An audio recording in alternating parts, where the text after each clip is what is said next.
నమస్తే. ఏపీ 01 న్యూస్కు స్వాగతం. నా పేరు తన్నీరు శ్రీనివాసులు.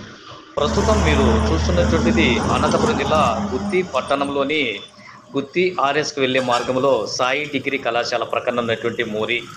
ఈ మోరీ నుంచి తూర్పు వైపుకు అదేవిధంగా పొలాలలోనికి దారి వదలాలంటూ కొద్ది రోజులుగా జరుగుతున్నటువంటి ఘర్షణలో నిన్నటి రోజు అనగా శుక్రవారం భారీ ఎత్తున ఒక జేసీబీ తీసుకొని వచ్చి ఇక్కడ ఉన్నటువంటి ఒక షెడ్డుని కూలగొట్టేందుకు, వెనక ఉన్న రూములను కూలగొట్టేందుకు రియల్ ఎస్టేట్ వ్యాపారస్తులతో పాటు రైతులు వచ్చారు. భారీ ఎత్తున దాదాపు 1.5 గంటల పాటు ఘర్షణ కొనసాగడంతో ఈ విషయం తెలిసినటువంటి ఎస్ఐ సురేష్ పోలీస్ సిబ్బందితో అక్కడికి చేరుకున్నారు.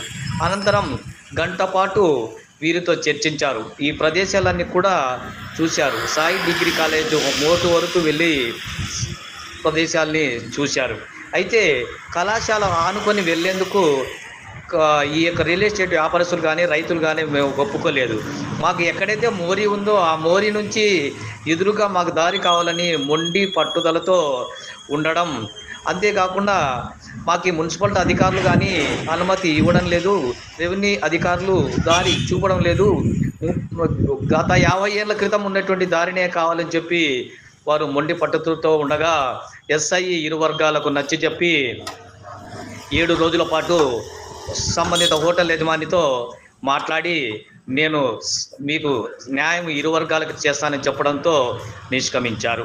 అయితే రాత్రికి రాత్రి మరి ఈ యొక్క ఉండేటువంటి షెడ్డును కూలగొట్టారు. ఎవరు కూలగొట్టారనేది ఒక ప్రశ్నార్థకంగా మారితే నిన్నటి రోజు జరిగినటువంటి సంఘటనే ఉదాహరణగా చెప్పవచ్చని తెలుస్తోంది.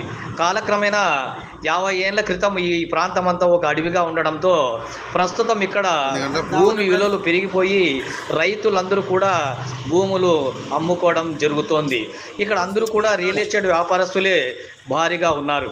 ఈ రియల్ ఎస్టేట్ వ్యాపారస్తులు గుత్తిలో దాదాపు 900 మంది ఉండగా అందులో 600 మందిది ఒక వాట్సాప్ గ్రూప్ ఉండడం విచారం బాధాకరంగా ఉంటుంది, లేక వారికి మాత్రం సహకారంగా ఉంటుంది.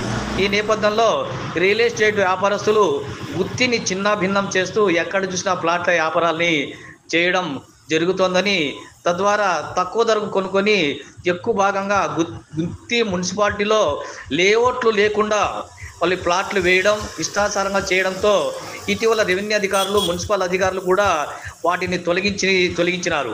మరి ఇందులో భాగంగా మున్సిపల్ కార్యాలయం ముందు ఈ తొలగించిన రాళ్లను ఉంచారు. రెవెన్యూ అధికారులు కూడా ఈ తొలగించిన రాళ్లను పాత రెవెన్యూ కార్యాలయానికి తూర్పు వైపున కుప్పలుగా పోశారు. ఇటువంటి నేపథ్యంలో జరిగినటువంటి సంఘటనలో అటు మున్సిపల్ అధికారులు అనుమతి ఇవ్వలేదని, రెవెన్యూ అధికారులు పట్టించుకోవడం లేదని ఈ రియల్ ఎస్టేట్ వ్యాపారస్తులు చెబుతుండగా నిన్నటి మధ్యాహ్నం తహసీల్దార్ ఓబులేస్ కూడా ఈ ప్రాంతాన్ని సందర్శించారు. కానీ గుత్తి మున్సిపాలిటీలో అయితేనేమి, రెవెన్యూ అధికారులు అయితేనేమి, పోలీసులు అధికారులు అయితేనేమి, ముగ్గురు శాఖల్లో సమన్వయము కలిగినప్పుడే సమస్యలు పరిష్కారం అవుతాయని, అంతవరకు పరిష్కారం కావని ఈ రియల్ ఎస్టేట్ వ్యాపారస్తులు అయితేనేమి, వీటికి సంబంధించి మరి సాగు భూములు ఇక్కడ ఎక్కడా కూడా లేవని ఈ నేపథ్యంలో సంబంధిత అధికారులు అయితేనేమి మరి సమన్వయంతో వ్యవహరిస్తే సమస్య పరిష్కరించాలని పలువురు డిమాండ్ చేస్తున్నారు.